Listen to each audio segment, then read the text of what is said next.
Hello नमस्कार. माझ्या सर्व लाडक्या ताई आणि दादांना श्री स्वामी समर्थ. तुम्हा सर्वांना आजचा दिवस खूप छान जाऊ ही स्वामींच्या चरणी प्रार्थना.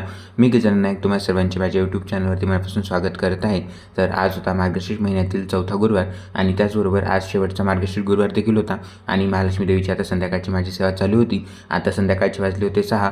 त्याचबरोबर उद्या आहे वेळ अमावस्या.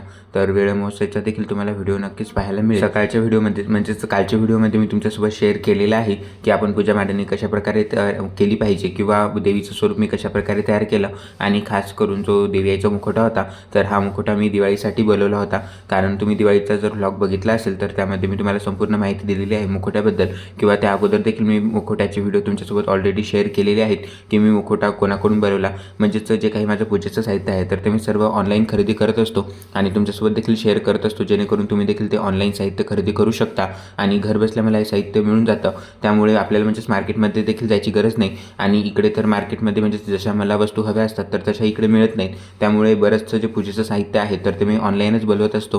त्याचबरोबर जे वस्त्र आहेत देवीचे तर तुम्ही मागचे व्हिडिओ बघितले असतील तर वस्त्रांचा व्हिडिओ मी ऑलरेडी तुमच्यासोबत शेअर केलेला आहे. म्हणजेच मार्गशीर्ष महिना सुरू होण्याच्या अगोदर मी तुमच्यासोबत वस्त्रांचा पूर्ण व्हिडिओ शेअर केलेला आहे की मी कोणते वस्त्र कुठून घेतले. म्हणजेच तुम्ही हे वस्त्र बघत असाल देवी आईचं तर हे पैठणी वस्त्र आहे. तर हे वस्त्र मी बापा मोरे यांच्याकडून ऑनलाईन खरेदी केलं होतं. एकदाच मी त्यांच्याकडून 2-3 कलर असे खरेदी केले होते तर ते देखील मी तुमच्यासोबत शेअर केलेले आहेत. जर तुम्ही ते बघितले नसेल तर नक्की बघा. आणि जो देवी आईचा मुखवटा आहे तर हा मुखवटा खास करून म्हणजे मी प्लेनमध्ये बनवला होता आणि याच्यावरती जे स्टोन वर्क आहे त्याचबरोबर जे मोत्यांचं वर्क आहे तर ते मी स्वतः केलं होतं. कारण मला डेकोरेटिव्ह म्हणजेच जी वस्तू असते तर तिला डेकोरेट करायला खूप जास्त आवडतं. त्यामुळे देवी आईचं जे स्वरूप आहे म्हणजेच मुखवट्याचं तर ते मी म्हणजेच रूपांतर केलं होतं. म्हणजे साध्या मुखवट्यातून प्लेन मुखवट्यातून अशा प्रकारे स्टोनचं वर्क याच्यावर मी केलं होतं जेणेकरून देवी आईचं जे स्वरूप आहे तर ते अजून खूप छान पटीने उठून दिसेल. त्याचबरोबर जे देवीची ज्वेलरी तुम्ही बघत असाल तर ही ज्वेलरी देखील म्हणजेच काही मी खरेदी केली होती आणि काही मी माझ्या हातानेच तयार केली होती. कारण जी ज्वेलरी आहे तर ती देखील म्हणजेच थोडी थोडी मला बनवायला आवडतं आणि ज्वेलरीचे देखील व्हिडिओ मी तुमच्यासोबत नक्की शेअर करेल. त्याचबरोबर जे महाराजांचं मुकुट होतं तर मुकुटांबद्दल देखील मला प्रश्न आले होते की तुम्ही मुकुटांचा व्हिडिओ शेअर करा जेणेकरून तुम्हाला देखील तसं मुकुट तयार करता येईल. पण मला म्हणजेच काही कारणामुळे मुकुटाचा व्हिडिओ करणं शक्य झालं नाही. पण नक्कीच मी लवकर तुमच्यासाठी मुकुटाचा व्हिडिओ नक्कीच घेऊन येईल. आता संध्याकाळचे 6 वाजले होते आणि सर्वात पहिल्यांदा म्हणजेच जेव्हाही आपण पूजा करतो संध्याकाळची तर तेव्हा पहिल्यांदा आपण तुळशीला दिवा लावला पाहिजे.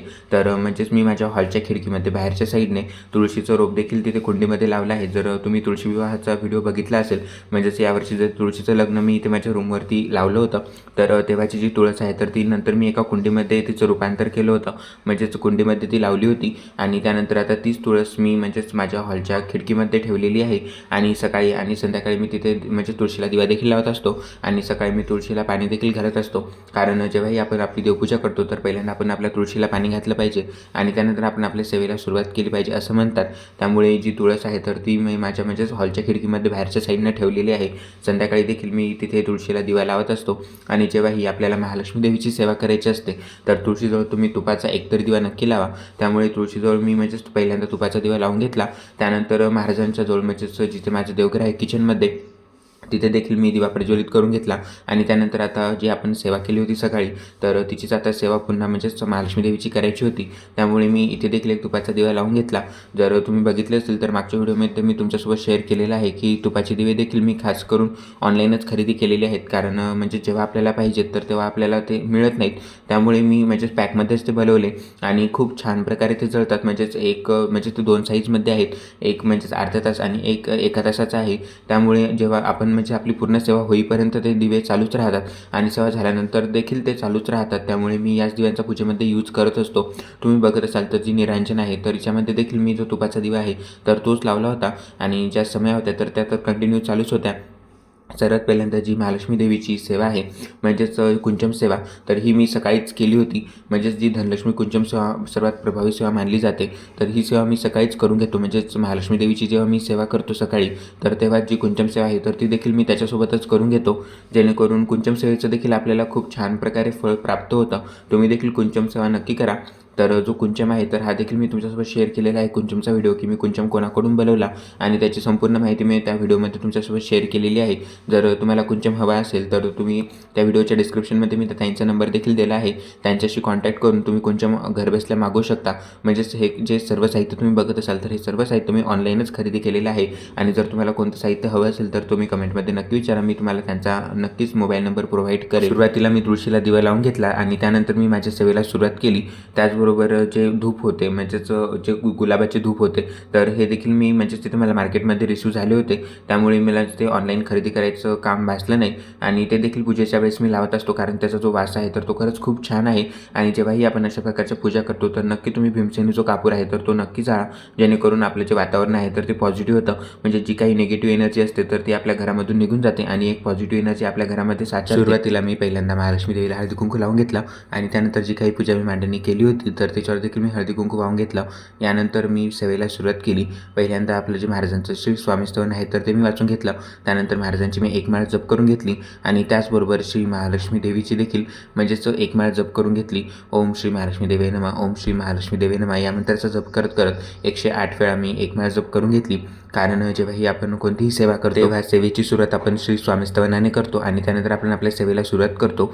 यानंतर ज्या काही सेवा आपल्या नित्यसेवेच्या पुस्तकामध्ये दिलेल्या आहेत महालक्ष्मी देवीच्या तर त्या मी करून घेतल्या. आणि सेवा झाल्यानंतर महालक्ष्मी देवीची जी आरती आहे तर ती मी करून घेतली. आणि जी महालक्ष्मी देवीची आरती आहे तर ती आपल्या म्हणजे पोथीच्या पुस्तकामध्ये दिलेली आहे.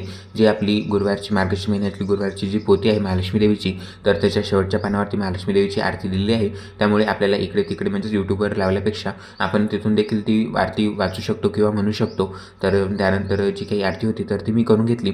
आणि यानंतर देवी यायला नैवेद्य दाखवायचा होता. जसं की तुम्हाला मी सकाळच्या व्हिडिओमध्ये सांगितलं, म्हणजेच कालच्या व्हिडिओमध्ये सांगितलं की आज मी पुरणाचा स्वयंपाक केला होता, म्हणजेच पुरणपोळी आणि दूध त्याचबरोबर कढी देखील मी केली होती महालक्ष्मी देवीला नैवेद्य दाखवण्यासाठी.